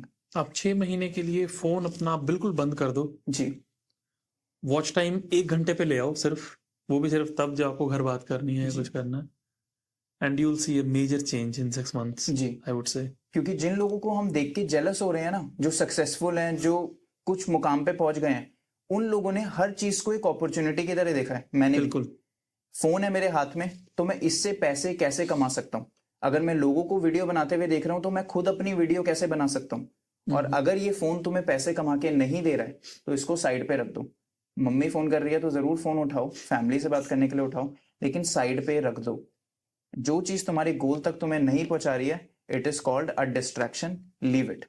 I hope actually लोगों को काफी पॉडकास्ट पसंद आ रहा होगा यहाँ जी तक, तो because it's, I would not say बहुत सारी नॉलेज है, but it's real life thing जो हो रहा है यहाँ पे अभी। आपने actually, I talk a bit about Japan as well, you lived there for some time, yes as a Indian आप वहाँ रहे, आपने कुछ चीजें भी सीखी, जी आपने कल्चर देखा, आपने वहाँ स्कूलिंग भी अटेंड की। What is the change in mindset in Japan? क्या चेंज है? ऐसा क्या है कि we are so, we adore that culture कि यार जापानीज लोग बहुत ज़्यादा पंचुअल होते हैं, बहुत ज़्यादा वेल मैनर्ड होते हैं। जी ऐसा क्या इनकलकेटेड है उनकी डेली लाइफ में? सारी चीजें बताने से पहले मैं एक चीज बोलना चाहूंगा कि जापान के प्रेसिडेंट जो थे पहले, शिंजो आबे, वो इंडिया आए थे। हाँ जी। उन्होंने गंगा के तट पे बैठ के उनकी गंगा की आरती देखी थी, 3 घंटे की। जी। जापान के प्रेसिडेंट इंडिया इसलिए आए थे क्योंकि इंडिया में बुलेट ट्रेन लाने के लिए इंडिया को एक फाइनेंस करना था उनको 300 करोड़ का, जापान को, बिल्कुल। ताकि इंडिया में बुलेट ट्रेन आए। लेकिन 3 घंटे की गंगा की आरती देखने के बाद जापान का प्रेसिडेंट खड़ा हुआ और इंडिया के प्राइम मिनिस्टर को बोला कि तुम लोगों को बुलेट ट्रेन की जरूरत क्या है। बुलेट ट्रेन तो इसलिए होती है कि लोगों को जल्दी एक जगह से दूसरी जगह पहुंचाया जाए। तुम लोग तो एक आरती को 4 घंटे बैठ के, 3 घंटे बैठ के देख सकते हो। तुम्हें तो किसी चीज की जल्दी ही नहीं है इस देश में, तुम्हें बुलेट ट्रेन की क्या जरूरत पड़ेगी। और वो हंस के चला गया। This is the sad reality of India. हम लोग भगवान की पूजा करें, कुछ भी करें, it's well in our rights, but to do it for 4 hours, it's too much. मैं अपनी लाइफ में 18 से 19 साल जापान रहा हूँ, क्योंकि शादी से पहले ही मेरे फादर जापान चले गए थे। वहां पर उन्होंने छोटी छोटी जॉब्स करके आज एक अपना रेस्टोरेंट खड़ा किया। जब मैं छोटा पैदा हुआ था, 1 साल की एज से ही मैं गोदी में मेरी मदर के जापान जा रहा था। जब मैं 4 से 5 साल का हुआ तो मेरे फादर ने मेरे को जापान में स्कूल के अंदर डलवाया, ताकि घर पे बैठने की बजाय मैं स्कूल में जाके जापानीज कल्चर को सीखूं। जापान में भी मिड डे मील होती है, वहां पे भी प्यारा सा खाना दिया जाता है, फिश, दूध, सैलेड, सूप। अगर थोड़ी सी ब्रेड एक्स्ट्रा बच जाए तो ब्रेड के लिए वो स्टोन पेपर सीजर्स करते हैं, जो जीतता है वो ब्रेड खाता है, वो वाली। तो एक बहुत अच्छा कल्चर है जापान का, बहुत साफ, पोलाइट, रिस्पेक्टफुल कल्चर है। और ये चीज मैंने बचपन से देखी है। और जापान के लोग लाइफ में इसलिए सक्सेसफुल हैं क्योंकि वो टाइम नहीं वेस्ट करते। जापान के मंदिरों के अंदर जो पूजा का तरीका है, वो मंदिर में जाएंगे, सॉरी, जापान के इंडियन मंदिरों में या फिर Japanese temples, Japanese temples? Okay. जिन्हें बुद्धिस्ट टेम्पल कहते हैं, जापान में पूजा करने का तरीका, वो मंदिर में जाते हैं, जूते पहनकर ही ऊपर चढ़ते हैं मंदिर के प्लेटफॉर्म पे, 7 बार तालियां बजाते हैं, सर जोड़ते हैं, घंटी बजाते हैं और चले जाते हैं. This takes them close to 6 to 8 minutes to finish. ये उनकी पूजा है. जापान के अंदर अपने काम को ही उनकी पूजा माना जाता है. जापान में माना जाता है कि आप अपना काम करते जाओ, भगवान आपको अपने आप सेट कर देंगे.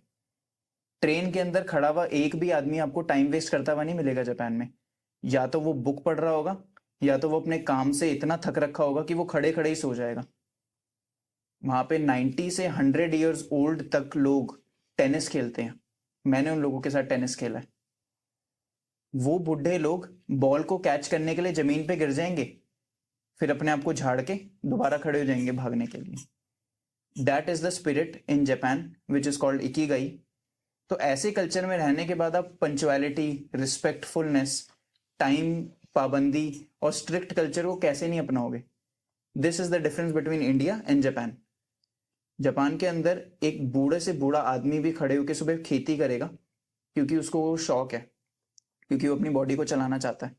दे are very punctual, they are very hard working. ये चीजें पूरी दुनिया को उनसे सीखनी चाहिए. And that's the way I think I am, because ये एक्सपोजर मुझे बचपन से मिला, तो मैं सारे अलग अलग कल्चर्स को समझ पाता हूँ. और सबसे अडेप्ट करके अच्छी चीजें सीखो और आगे बढ़ो भाई, और कुछ नहीं है लाइफ में. आपकी स्कूलिंग में आपको ऐसा क्या फील हुआ जापान में अलग, जो चीज़ें हमें सिखाई जाती हैं? जैसे आप अपनी बॉडी से साफ करते हो, कुछ ऐसा मैंने सुना था, फ्लोर वगैरह. जी. और अगर ट्रेन कभी लेट हो जाए तो they just hand over some apology letter, something this I have heard. जी. Is it all true? There are a lot of facts जो जापान के मैं आपके साथ कवर कर सकता हूँ. As a school going child, Japan में सारे बच्चे पैदल स्कूल जाते हैं, चाहे स्कूल 10 किलोमीटर दूर हो चाहे 5 किलोमीटर दूर हो. उसे कहते हैं सुबह की मॉर्निंग वॉक करना खाली पेट. स्कूल तक की मॉर्निंग वॉक बहुत हेल्दी होती है बॉडी के लिए. स्कूल पहुंचने के दरवाजे पे प्रिंसिपल बाहर खड़े होकर स्कूल का झाड़ू मार रहा होता है. क्योंकि जापान में कोई स्वीपर नहीं है, तो सुबह सुबह प्रिंसिपल स्कूल के बाहर झाड़ू मार रहा होता है और बच्चों को हेलो बोल रहा होता है, ये दिखाने के लिए कि humility is number 1 in this world. चाहे आप प्रिंसिपल हो चाहे कंपनी के मालिक हो, आप टॉयलेट भी साफ कर सकते हो. स्कूल के अंदर जूते बाहर के बाहर उतारे जाते हैं और स्कूल के जूते अंदर पहने जाते हैं, जिनको हुआ बाकी बोलते हैं. क्लासेस शुरू होने से पहले सारे बच्चे टीचर के सामने अपना सर झुकाते हैं और टीचर को इंट्रोड्यूस करते हैं. हर ब्रेक, हर पीरियड खत्म होने के बाद दोबारा टीचर के सामने झुका जाता है. पूरे दिन के अंदर स्कूल 8 घंटे का होता है. उन 8 घंटे में से 2 से 3 घंटे गेम्स पीरियड होते हैं, बच्चों की physical development. Daily games period होता है. स्कूल जाने के बाद सबसे पहला गेम्स पीरियड होता है पढ़ाई से पहले. लंच ब्रेक के बाद एक गेम्स पीरियड होता है, और स्कूल खत्म होने से पहले गेम्स पीरियड होता है. स्कूल के अंदर खाना सारे बच्चे अपने हाथ से खुद उठा के लाते हैं, जो बनाया जाता है शेफ के थ्रू. खाना खत्म होने के बाद हर दिन स्कूल में सफाई होती है, जो बच्चे खुद करते हैं. सारी टेबलों को साइड रख के, जमीन पे कपड़े लेके, और कपड़ों को जमीन पे रख के भागते हैं, ऐसे जमीन पे भागते हुए, और इसका गेम बनाते हैं वो, और खुशी खुशी करते हैं. सारी टीम्स डिवाइड होती हैं, जो आज सीढ़ियां करेगा, आज वॉशरूम साफ करेगा, आज क्लास को साफ करेगा. तो बचपन से ही उनको क्लीनलीनेस सिखाई जाती है, और ये सिखाया जाता है कि सेल्फ सफिशिएंट बनना. किसी स्वीपर पे मत डिपेंड करो, आप खुद ही सफाई करोगे. सो ये बड़े सारे कल्चर्स हैं. जापान में ट्रेन कभी लेट नहीं होती. 1 मिनट भी अगर ट्रेन लेट हो जाए तो आपकी जो टिकट है उसको रिफंड मिलता है आपको अगले स्टेशन पे, या जब भी आप जाओगे. और जापान के अंदर बोला जाता है कि कोई कंपनी का ओनर है ना, तो वो अगर सुबह सुबह अपना वॉशरूम साफ करे, पॉट साफ करे जिसपे आप बैठ के नंबर 2 करते हो, तो वो बहुत लकी माना जाता है. मतलब जापान के अंदर एक ऐसा कल्चर है कि अगर एक कंपनी का ओनर है, जैसे कोई कंपनी का सीईओ है, okay. तो वो अगर अपनी कंपनी के वॉशरूम्स जो है, वो हर दिन सुबह सुबह जाके सफाई करता है उसके पॉट की, तो वो कंपनी बहुत तेजी से ग्रो करती है. जापान में ऐसा माना जाता है. तो इसलिए जापान में क्लीनलीनेस को लेके और एक ह्यूमिलिटी को लेके बहुत एक अच्छा पॉइंट है जो हम लोग सीख सकते हैं उनसे. जापान में ऐसा बोला जाता है कि आपको जो वॉशरूम है जिस पे आप नंबर 2 करते हो वो इतना साफ होना चाहिए कि उसे आप अपनी जीभ से चाट सको। I am not lying. Japan के जो गैंगस्टर्स होते हैं, जापान की जो माफिया है जिसको याकूजा कहते हैं, याकूजा में शामिल होने का एक टेस्ट होता है टैटू बनवाना, दूसरा टेस्ट होता है कि याकूजा का कोई भी गैंग मेंबर आपके घर आ सकता है और अगर उसे आपका वॉशरूम गंदा मिला तो आप कभी भी उसके मेंबर नहीं बन पाओगे। This is a fact, you can go and Google it कि याकूजा के गैंग मेंबर्स आते हैं घर पे and they lick your toilet with their tongue, और अगर वो गंदा होता है कि वो चाट ना सके उसको, you never be a part of you yakuza. This is a fact. Cleanliness इतनी इंपॉर्टेंट है जापान में। This is actually very interesting, weird, and different. No, it's actually true. Yakuza जो गैंग मेंबर्स हैं, याकूजा की जो gang है वो पूरे दुनिया में one of the most strongest gangs में से आती है। जापान के अंदर अगर आपकी बॉडी पे टैटू होता है तो आप याकूजा माने जाते हो। मैंने उन लोगों को देखा भी है, वो नॉर्मल सिविलियंस को कभी तंग नहीं करते हैं, वो सड़कों पे जाते हैं गाने चलाते हुए बहुत तेज बाइकों पे। और एक डॉक्यूमेंट्री में मैंने ये सीखा था कि अगर याकूजा का गैंग मेंबर आपके घर आता है टेस्ट करने के लिए आपको, तो आपका वॉशरूम इतना क्लीन होना चाहिए कि वो उसको लिक भी करे तो कोई इशू ना हो, क्योंकि वो लोग करते हैं ऐसा। और आपको क्या क्या कुछ पता लगा जापान के बारे में वहां रह के? जापान के बारे में बहुत सारी चीज़ें सीखने को मिली हैं मेरे को। एक तो मैं सबसे अच्छा एस्पेक्ट ये शेयर करना चाहूँगा कि जापान के लोग जो होते हैं वो कितनी भी एज के हो जाएं, वो अपने आप को नंबर 1 प्रायोरिटी पे रखते हैं, अपनी फिजिकल हेल्थ को। जापान में डिप्रेशन इतना क्यों बढ़ रहा है? आई डोंट थिंक कि जापान में डिप्रेशन आई हैव बढ़ हर्ड रहा ऑफ है। It, I have seen the study about it. Japan में लोग, कुछ चीजें हैं, again negative and positive sides, I will talk about it and I want you to clarify if I am wrong. जी Japan में लोग शादियां नहीं कर रहे, जी came to know about it, जी। क्योंकि उनको लगता है ये टाइम वेस्ट है। ओके ये मैंने सुना है। जी सेकेंड थिंग, जापान में इतना ज्यादा काम को प्रेफरेंस दे रहे हैं लोग, सिर्फ काम ही कर रहे हैं, कि they are in depression. Okay. I think कि ये चीज़ सच हो सकती है, क्योंकि आज तक जो मैंने जापान का कल्चर देखा है मेरे को लगता नहीं है कि वो लोग डिप्रेस्ड होने चाहिए, क्योंकि जैसे टाइम मैंने उनके साथ गुजारा है खेलते हुए हंसते हुए और उनकी एक्टिविटीज़ देखी हैं, एक जापानीज़ आदमी बहुत मुश्किल है डिप्रेस्ड होना। जापान में डिप्रेशन का एक रीज़न ये भी हो सकता है कि जापानीज़ फैमिलीज़ में जो उनके बच्चे होते हैं वो अपने पेरेंट्स के साथ नहीं रहते हैं कभी भी। 18-19 साल का हो जाने के बाद वो अपने फादर और मदर को छोड़ देते हैं और अपनी नई फैमिली बनाते हैं। उनके फादर और मदर, पॉसिबिलिटी है 100 में से 98% चांस है कि अकेले ही मर जाते हैं घर के अंदर। This can be one of the biggest reasons of depression in Japan. अकेले ही, मतलब they don't even go there. No, nobody visits, it's a rare occurrence कि जापान में बच्चे अपने मदर और फादर को विजिट करने आते हैं, और 100 में से 30 से 40% ही हैं जो शायद आते होंगे, क्योंकि जापान का ऐसा कल्चर है कि वो अपनी फैमिली खुद बनाते हैं। 18-19 साल के बाद अपने मदर और फादर को छोड़ के नया घर बसाते हैं। तो इट्स अ पॉसिबिलिटी कि डिप्रेशन उसकी वजह से भी होता हो, क्योंकि मेरे फादर अभी कुछ दिन पहले ही मुझे एक स्टोरी बता रहे थे कि उनके सामने वाले घर में एक बहुत बुजुर्ग आदमी रहता है। वो इतना बीमार हो गया था कि वो बड़े दिनों से उसने उसे हाय नहीं बोला मेरे फादर को। मेरे फादर उनके घर में गए तो देखा कि वो बेड पे पड़े हुए थे। फिर उन्हें हॉस्पिटल लेके गए तो पता लगा कि वो बहुत सिक थे। फिर मेरे फादर ने उनकी केयर करी मास्क पहन के, क्योंकि वो आदमी को कम्युनिकेबल डिजीज थी। और 3 से 4 दिन पापा ने उनकी सेवा करी, और जब उनका बच्चा आया बेटा उनसे मिलने और थोड़ी बहुत हालचाल पूछा और चला गया। So it's a fact, Japan में पेरेंट्स के साथ नहीं रहा जाता और वो दूर रहते हैं, तो मे बी डिप्रेशन का एक ये भी रीज़न हो सकता है। But they are indeed hard working और बहुत ज़्यादा काम करते हैं, चोरों की तरह काम करते हैं। मतलब ऐसा ऐसे काम करते हैं ऐसे डंडे पड़ते हो उन्हें काम पे, पर बहुत स्ट्रिक्ट है काम के लिए। That might be a reason. एक और मैंने किस्सा सुना था कि एक बार जापान में दो लोग जा रहे थे, रात के 2-2:30 बजे हुए थे। Again listen somewhere online I think. और रेड लाइट थी and they stopped.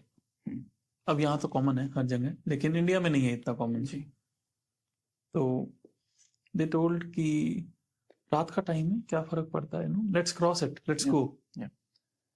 And the other person told कि अगर खिड़की पे कोई बच्चा मुझे खड़ा होकर यहाँ देख रहा होगा, उसके माइंड में क्या इमेज जाएगी?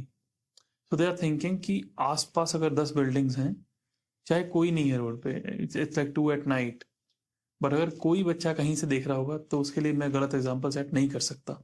जी, no, this is actually a fact. ये जो आपने बताया ये बिल्कुल सच है, but always this is exception. मैंने देखा है लोगों को जापान में साइकिलें भगाते हुए रात में ट्रैफिक लाइट्स पे, ट्रैफिक लाइट अगर अंधेरा है और कोई भी नहीं है तो पार करके चले जाते हैं। This is an exception, this is a story. But उनके जो वैल्यूज हैं वो यही हैं कि सफाई अगर करनी है तो प्रिंसिपल भी सफाई करेगा, झाड़ू अगर मारना है, पोछा मारना है तो प्रिंसिपल स्कूल का मारेगा, कोई घमंड नहीं है। तो ये चीज बच्चों में भी आती है जब वो देखते हैं कि हमारे बड़े इतना अच्छे तरीके से अपने आप को रख रहे हैं, सफाई कर रहे हैं। और अगर आप जापान की सड़कों पे चलोगे ना और कोई जापानीज आपके पास से निकलेगा तो वो इतने अच्छी तरीके से आपको रिस्पेक्ट करेगा, ग्रीट करेगा कि आपको ऐसा लगेगा कि आप किंग हो, राजा हो आप। क्योंकि जितनी बार भी हम सड़क पे चलते थे जापानीज लोग हमें इतने प्यार से रिस्पेक्ट करके और ऐसे झुक के जाते थे, बो करके जाते थे हमें, कि हमें बहुत अच्छा महसूस होता है। So this is their culture. एक और चीज, जापान वर्ल्ड वॉर में हारा था, जी वहां पे मॉन्यूमेंट्स बहुत होंगे इस चीज के भी। जी so what is their perception of the world war? What is their ideology of the world war? क्योंकि उस टाइम पे Japan was one side. Yes, America ने जापान में हिरोशिमा और नागासाकी पे एटॉमिक बॉम्ब गिराए थे जी और उनकी आने वाली पुश्तें बर्बाद कर दी। बिल्कुल। आज तक भी मैं ऐसे लोगों से मिला हूँ जापान में जो हिरोशिमा के हैं। उन अंकल का नाम उजाकी अंकल है और वो मैं टोक्यो डिज्नीलैंड घुमाने ले जाते थे अपनी गाड़ी में। तो मैं उनसे मिला हूँ और मैंने उनसे बातें सुनी हैं। तो उन्होंने आज तक भी ऐसी ऐसी चीजें बताई हैं जो हॉरिफिक है। जापान में जो बच्चे आज भी पैदा होते हैं उनके अंदर भी म्यूटेशंस डिफेक्ट हैं, जेनेटिक डिफेक्ट हैं, जो उस एटॉमिक बॉम्ब के न्यूक्लियर रिएक्शंस की वजह से आज भी उनके क्रोमोसोम्स में दिखते हैं। ठीक है, लेकिन आज की डेट में जापान अमेरिका को बहुत प्यार करता है। अगर आप जापान अमेरिका में जाके बोलो कि आप अगर आप जापान में जाके बोलो कि आप अमेरिका से आए हो तो वो आपको बहुत प्यार से प्यार करेंगे और आपको एक रिस्पेक्ट देंगे, क्योंकि अमेरिकन कल्चर, वेस्टर्न कल्चर वहाँ पे बहुत अच्छा माना जाता है। यहाँ का खाने का तरीका, कपड़े पहनने का ढंग, गाने, पॉप कल्चर, मूवीज, बहुत प्यार करते हैं वो। अब ऐसा कुछ नहीं है जो हेट्रेड की बात करें या ऐसी चीज़ों की, लेकिन हाँ उनके जेनेटिक्स में और इन सारी चीज़ों में एक इशू अभी भी आता है जापान के अंदर। ये एक फैक्ट है। जापान में अगर बात करी जाए कि वो लोग शादी नहीं कर रहे हैं तो ये भी एक फैक्ट है। जापान की गवर्नमेंट चाहती है कि जापान में प्योर ब्रेड बच्चे पैदा हों, जो एक जापानीज और जापानीज के मिलन से पैदा होते हैं। अगर आपका बच्चा क्रॉस ब्रेड है, वाइट एंड जापानीज का बेबी है, तो उसको मंथली अलाउंस कम मिलती है। जापान में गवर्नमेंट कम पैसे देगी। लेकिन अगर आपका बच्चा जापानीज और जापानीज से हुआ है तो ज्यादा पैसे मिलते हैं। और जापान चाहता है कि आप ज्यादा से ज्यादा प्योर जापानीज बच्चे पैदा करो, उनकी पॉपुलेशन इंक्रीज करो, क्योंकि जापान की पॉपुलेशन एक डिक्लाइनिंग पॉपुलेशन है, जिसका मतलब कि बुढ़े लोग ज्यादा हैं और यंग लोग कम है। यंग लोगों की बढ़ोतरी के लिए वो ये इफेक्ट्स भी और स्टेप्स भी उठा रहा है। आप किससे मिले हो जो हिरोशिमा नागासाकी के टाइम को बताया हो किसी ने आपको? No, I have not met, but जो वहाँ के लोग हैं हिरोशिमा और नागासाकी के, वहाँ के एक आदमी को मैं जानता था जिनका नाम उजाकी है, जिनके बारे में मैंने आपको बताया। लेकिन उन्होंने कभी भी इस चीज़ के बारे में नहीं बोला है और मैं भी आज तक हिरोशिमा और नागासाकी में नहीं गया हूँ। लेकिन जितना मैंने सुना है वहाँ पे आज भी जिस जगह पे बॉम्ब गिरा था उस जगह के आसपास एक म्यूजियम बना दिया गया है। उसको एक बहुत अच्छा नेचुरल स्पॉट बनाया है जापान ने और एक बहुत पॉजिटिव सी एक इमेज दे दी है उस चीज़ को भी। क्योंकि जापान का एक ऐसा कल्चर है कि अगर रात के 12 बजे एक सड़क टूट जाती है, हाईवे टूट जाता है, तो वो 4 से 5 घंटे के अंदर उस हाईवे को वापस रेडी कर देंगे सुबह के ट्रैफिक के लिए। इतने फास्ट होते हैं। That's the reason why everyone loves Japan, we adore Japan, and I will say कि Japan is the number 1 country in the world. It's true according to me. Canada, US, Australia, UK, Europe? I would say Japan. I don't know why, मेरा दिल बहुत connected है उस जगह से। But why? मैं बचपन से वहाँ रहा हूँ, मेरे फादर वहाँ रहे हैं और मैंने अपना बचपन वहाँ पे गुजारा है। आपको जापानीज आती है? Yes, I know how to write, read, everything. I went to school there. वो चाहूं भी तो जापानीज मेरे जहन से नहीं निकलती है। मैं फ्रेंच सीख रहा हूँ कनाडा में आने के बाद, लेकिन जब भी फ्रेंच का कोई नया वर्ड सीखता हूँ तो उसको जापानीज से एसोसिएट कर रहा होता हूँ मैं, कि जैसे लेचे दूध को कहते हैं फ्रेंच में, तो ग्यून्यू जापानीज में मिल्क को कहते हैं ग्यून्यू। तो मैं जब भी फ्रेंच सीख रहा होता हूँ, मैं जापानीज भी मेरी आ रही होती है वापस, तो वो जाती ही नहीं है मेरी बॉडी से, ऐसा है। आपको कई बार लगता है कि being in Japan for some time has changed you some way for good? Lot of different ways it has changed me, and it's changed me for good because of my father, because of the things we were exposed to. अगर सुबह उठ के भागने का भी नहीं मन है ना, और तुम्हें लात पड़े अपने पापा की और तुम भागने जाओ, तो तुम्हें वो कॉन्फिडेंस देता है। अगर कराटे करने का मन नहीं है और 18 साल कराटे करो, 18 ईयर्स, और ब्लैक बेल्ट लो, तो उसमें तुम्हें कहीं ना कहीं कॉन्फिडेंस आता है। जहाँ पे मेरे फादर के लोग जहाँ पे मेरे फादर के फ्रेंड्स उनको मना करते थे कि अपने बच्चों को एंजॉय करने दो, बाहर खेलने दो, मूवी देखने दो, कंप्यूटर पे देखने दो, तुम कराटे क्यों कराने भेजते हो, स्कूल क्यों भेजते हो, पागल हो क्या। वही जब मेरे को ब्लैक बेल्ट मिली, जब मैंने जापानीज सीखी और मैं एक कॉन्फिडेंट इंडिविजुअल बना और एक रिस्पेक्टफुल इंडिविजुअल बना, तो वो चीज़ मेरे हर चीज़ में झलकेगी एक कॉन्फिडेंस के तरीके से। So it has changed me for good, और एक मेरे को अच्छा पर्सपेक्टिव दिया। मैं आपसे पूछना चाहूंगा, आपको जापान इतना पसंद किया? मैंने काफी सुना है जापान के बारे में। जी मैं कुछ जापानीज फ्रेंड्स हैं मेरे, उनसे मिला हूँ, जी। And we did some business together. Okay. Like again some contracts थे जी कुछ, तो मुझे काम करने का मौका मिला जी। अपने लोगों के साथ, तो काफी अलग एक्सपीरियंस था। क्या फील हुआ मतलब आपको? अच्छा। अगर मुझे ये बोला गया था कि आपको 28 तक ये चीज मिल जाएगी, so I had it on my table on 27th, wow. And that was really shocking for me, because वही सेम चीज अगर मैं कहीं और कॉन्ट्रैक्ट्स जब जब चल रहे थे मेरे, so it would be like कि 28th को मिल जाएगी, 29th को दोपहर को आ रही है, या फिर 30th को आ रही है, and here I had it on 27th. Again, the payment was high. They don't negotiate, I think. जी They don't negotiate जी। on this. So when I asked about some negotiations or something, they were like कि let's not talk about it. Yes. They were very clear on this. They find it derogatory. वो उसको नीचा दिखाना की तरह समझते हैं कि आप हमारे वर्क को अगर प्राइस पॉइंट से देखा जाए और उसे नेगोशिएट करो, तो आप हमारी काबिलियत पे शक कर रहे हो। जापान के अंदर अगर कोई आपको अपना कार्ड देता है और उस कार्ड को आप लेके अपनी जेब में डाल लो, तो इट्स डिसरिस्पेक्टफुल। उस आदमी ने आपको अपना बिजनेस ऑर्गेनाइजेशन दी है, पूरी कार्ड दी है, उसकी पहचान दी है, उस कार्ड को आप इतने प्यार से संभालो कि जैसे उसने आपको अपनी इज्जत दी हो पूरी। आप उसको अपने हाथ में रखो, प्यार से पकड़ के रखो, झुको और चले जाओ। और जब जाओ कहीं तो उसे अपनी किसी बुक में या पर्स में डाल लो। अगर वो कार्ड लेके आप उसी समय अपनी जेब में डाल रहे हो ना उस आदमी का, so it's disrespectful for him.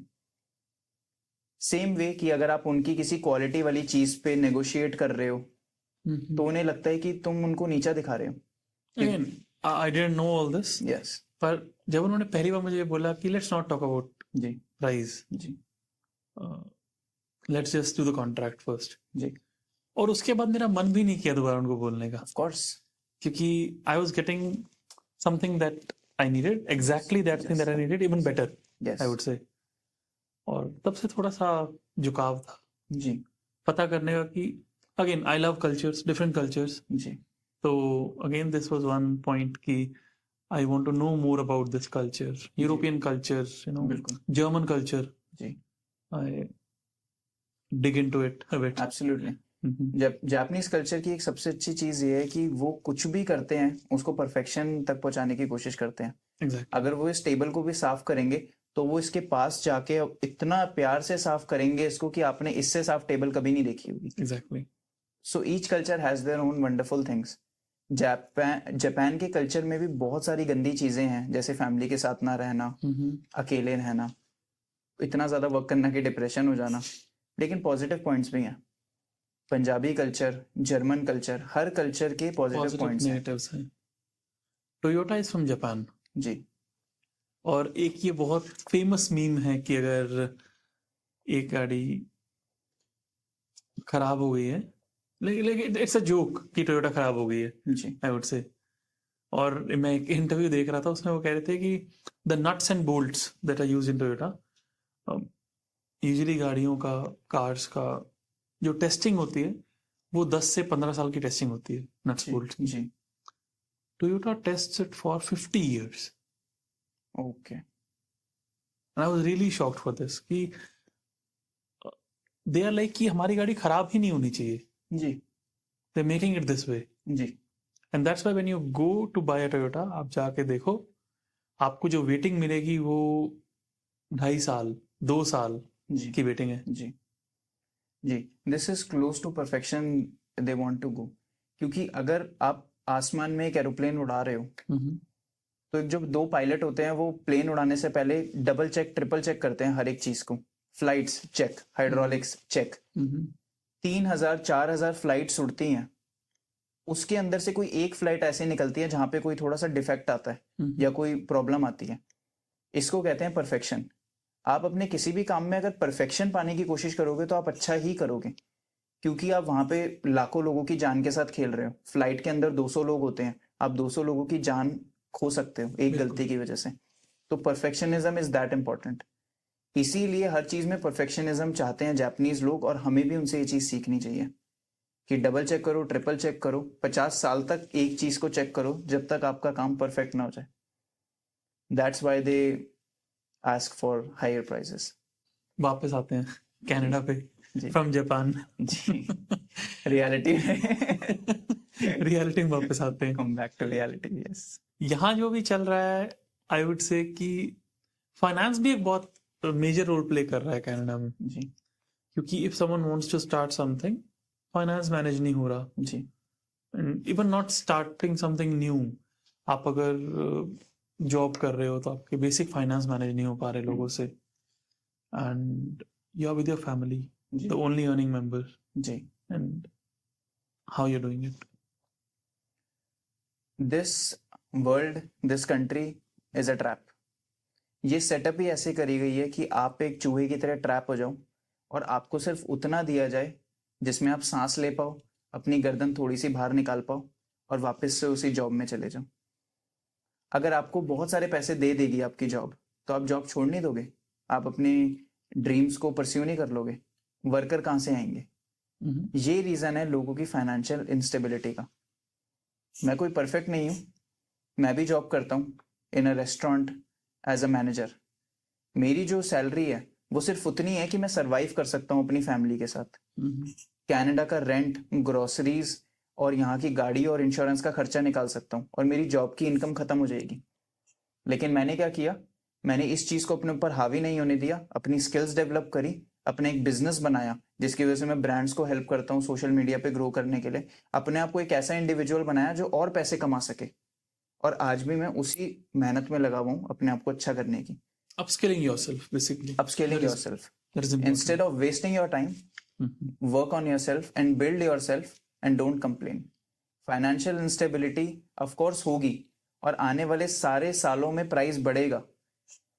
आपको याद है नाना नानी हमारे कहा करते थे कि 2 रुपए के अंदर 10 किलो घी आ जाता था. वो छोड़ो, अभी कहते थे कि 50 या 52 रुपए में हमने ये जमीन ली थी, लैंड ली थी. जी. तो आने वाले टाइम में मार्केट में हर चीज का प्राइस बढ़ेगा ही बढ़ेगा. क्या आप उस टाइम के अंदर अपने आप को डेवलप कर रहे हो, अपनी इनकम की कैपेसिटी को बढ़ा रहे हो? अगर नहीं बढ़ा रहे हो तो टाइम के साथ नीचे ही चले जाओगे. तो इसलिए अपने ऊपर वर्क करो. टाइम तुम्हारा सबसे बड़ा एक टूल है, पावर है तुम्हारी. बिल्कुल. उसको अपने फेवर में यूज करो, क्योंकि टाइम जाता जाएगा, चीजें महंगी होती जाएगी, और तुम यहीं के यहीं रहोगे और तुम बर्बाद हो जाओगे. लेकिन अगर तुम उसके साथ साथ ऊपर जा रहे हो तो तुम ग्रो कर लोगे और सक्सेसफुल कहलाओगे. लोग जज फिर भी करेंगे तुम्हें, but then you will be at another level watching from above. Very true. अपने आप को स्क्रैच से बिल्ड करते हैं जो लोग कनाडा या कहीं भी बाहर जाते हैं. जी ये एक होता है कि आपकी डिग्रीज आपको रिवैलिडेट करानी पड़ती हैं. जी एवरीथिंग स्टार्ट्स फ्रॉम स्क्रैच. जी. तो अपने आप को स्क्रैच से बिल्ड कैसे किया जाए? How do you do that? Day by day, step by step, एक एक डिसीजन, और आप अपनी लाइफ के उस ड्रीम तक पहुंच सकते हो. जो लोग आपको बताएंगे ना कि अगर आपको जिंदगी में कुछ पाना है तो ये बुक खरीद लो और तुम कर पाओगे, ये वाला फिटनेस प्रोग्राम कर लो और तुम फिट हो जाओगे, अगर इतना आसान होता तो सारे लोग कर चुके होते आज तक। Life is a journey, every day you have thousands of decisions. दो तरीके के डिसीजंस, गुड और बैड। केक खाऊं या ना खाऊं, सुबह उठ के जॉगिंग पे जाऊं या स्नूज बटन दबा दूं, अपनी स्किल्स पे काम करूं या सोशल मीडिया स्क्रॉल कर लूं, फोन देखूं या ना देखूं, इंस्टेंट ग्रेटिफिकेशन लूं या ना लूं। Make the better decision. एक अच्छा वाला डिसीजन चूज करो और डे बाय डे आपकी लाइफ बढ़ती चली जाएगी। आप एक दिन के अंदर कोई मिरेकल नहीं कर सकते हो, और ये जो प्रॉब्लम्स हैं ये हमारे बच्चे इंटरनेशनल स्टूडेंट्स डेली लाइफ में फेस कर रहे हैं, क्योंकि मैंने करी है, मुझे पता है। तो एक दिन के अंदर ही तुम लीप नहीं ले सकते हो 9 साल की। आपको अपने दिमाग को ठिकाने लगाना है और अपने आप को समझाना पड़ेगा कि this is going to take time, और मैं इस पे डिवोटेड हूँ और मैं करके ही मानूंगा। बॉडी बनानी है, सुबह जल्दी उठो, अपनी जॉब पे जाने से पहले एक रनिंग करने के लिए जाओ, अच्छा अच्छा खाना खाओ, और दिन के अंदर 15-20 मिनट घर पे ही वर्कआउट कर लो। 2 से 3 महीने के अंदर तुम्हारी बॉडी तुम्हें दिखने लग जाएगी। किसी भी स्किल पे काम करना है, अपनी जॉब से आने के बाद एकदम से सो मत, सोशल मीडिया मत देखो, अपनी उस स्किल को डेवलप करो। 20 से 25 मिनट कोई अपनी कैमरा कॉन्फिडेंस पे या अपनी वीडियो एडिटिंग स्किल्स पे काम करो, कुछ सीखो नया यूट्यूब से। 4 से 5 महीने के अंदर आप उस चीज के लोगों को पैसे चार्ज कर सकते हो। डांस सीखना है, घर वापस आने के बाद सोशल मीडिया मत स्क्रॉल करो, हर एक डांस के स्टेप का प्रैक्टिस करो। 6 महीने के बाद you will be a dancer. People need a quick fix, even me too. मैं भी चीजें ढूंढता हूं कि क्या करने से मैं ऐसा बन जाऊंगा। It's day by day, daily. ये हार्ड आंसर है जो कोई सुनना नहीं चाहता, but this is the reality. But शायद आप 20 मिनट अगर 6 महीने तक कुछ करते हो तो आप, again as you told, you can sell it to someone, absolutely, you can sell your services, और आपको शायद वो जॉब नहीं करनी पड़ेगी उसके बाद। बिल्कुल। All the things come from hard work, not complaining, and blame everything on your self. Consistency I would से yes, absolutely. Must. Financial instability, PR के लिए प्रोटेस्ट करना, गंदी चीजें करना, अपने आप को ग्रो ना करना, सारी चीजें आपके एक माइंडसेट पे आती हैं।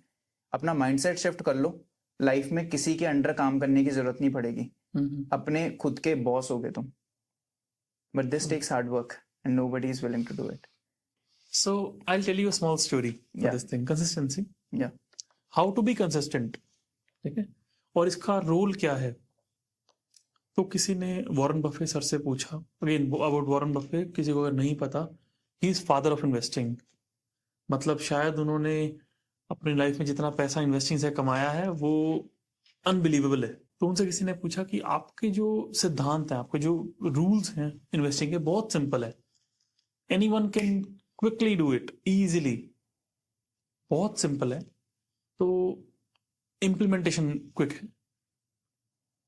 तो सब लोग अमीर क्यों नहीं बन जाते इन रूल्स को देख के। अब कुछ रूल्स हैं आपके कि आप ये करो and all fine. Imagine what is the answer he got. Warren Buffett sir कह रहे हैं उनको कि यू नो प्रॉब्लम कहाँ है।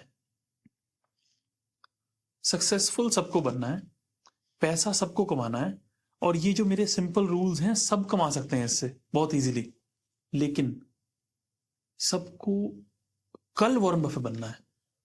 किसी को 30 साल नहीं देने वॉरेन बफे बनने के लिए।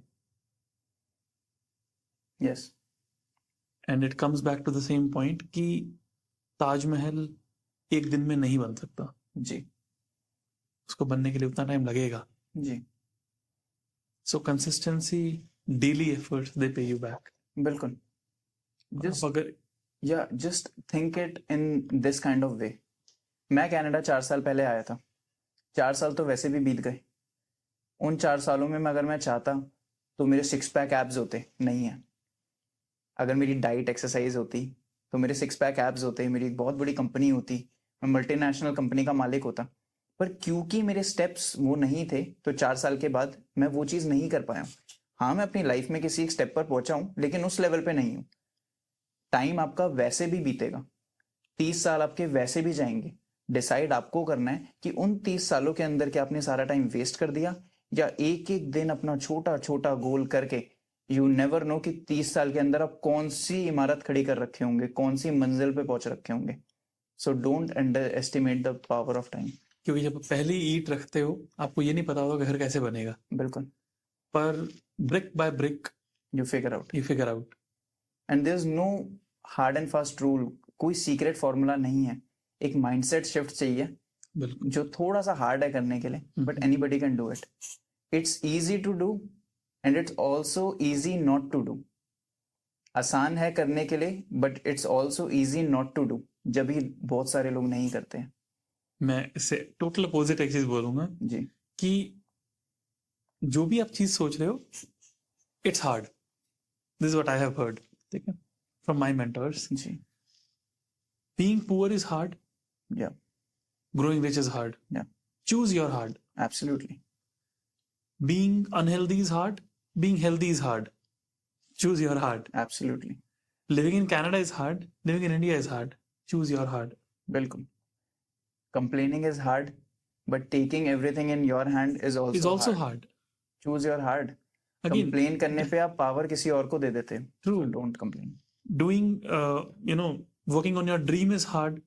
And doing a simple job जहाँ पे आपको basic पे आ रही हो, सब चल रहा हो, that is also hard. Because it will hit you why you are not doing this. बिल्कुल. पर डिसीजन आपका है, आपको कौन सा हार्ड चूज करना है. बिल्कुल. एक तो शो ऑफ करके आप आज के दिन गाड़ी ले सकते हो, ठीक है, फाइनेंस करा लो, BMW, जैगुआर, और हर दिन फैक्ट्री में शिफ्टें लगाओ और उस गाड़ी का खर्चा पालो. शो ऑफ तो हो जाएगा, लेकिन जो काम करना पड़ेगा उसके लिए, पालने के लिए गाड़ी को बहुत हार्ड है. बिल्कुल. या फिर एक कैश पे गाड़ी ले लो सस्ती सी $3-4 की, तो तुम्हें वो वाला फैक्ट्री का काम नहीं करना पड़ेगा और तुम अपनी ड्रीम्स पे काम कर सकते हो उस टाइम में. बिल्कुल. ये हार्ड इसलिए है कैश की गाड़ी, क्योंकि यहाँ शो ऑफ नहीं होगा. लोग तुम्हारा मजाक उड़ाएंगे, यार ये कौन सी सस्ती गाड़ी लेके घूम रहा है भाई, तू तो इन्फ्लुएंसर है, तू तो साइड बिजनेस है, तू तो पैसिव इनकम भी कमाता है, वीडियो की इतने चार्ज करता है, ये घटारा गाड़ी क्यों भाई? क्योंकि वो गाड़ी को पालने के लिए मैं कोई दूसरी फैक्ट्री की जॉब नहीं कर रहा, मैं अपने ड्रीम्स पे काम कर रहा हूँ. Exactly. और जिस दिन मेरी ड्रीम्स पूरी होंगी, मेरी फैमिली को खाना मिल जाएगा, मैं अपनी सारी उम्मीदें और सारी चीजें पूरी कर लूंगा. Until that day I don't want any liability. और इंटरनेशनल स्टूडेंट्स की एक सबसे बड़ी मिस्टेक है लायबिलिटी होना उनके सर पे. स्टूडेंट डेट, लोन, गाड़ी की किस्तें, और यहाँ आने के बाद बड़े बड़े खर्चे. बिल्कुल. So that's the biggest point they make as well. Ashish, thank you very much for being with us at mug talks. बहुत मजा आया आपसे बात करके. It was lovely conversation. Thank you very much for being there. It's an honour to have you at mug talks. Thank you so much. Thank you.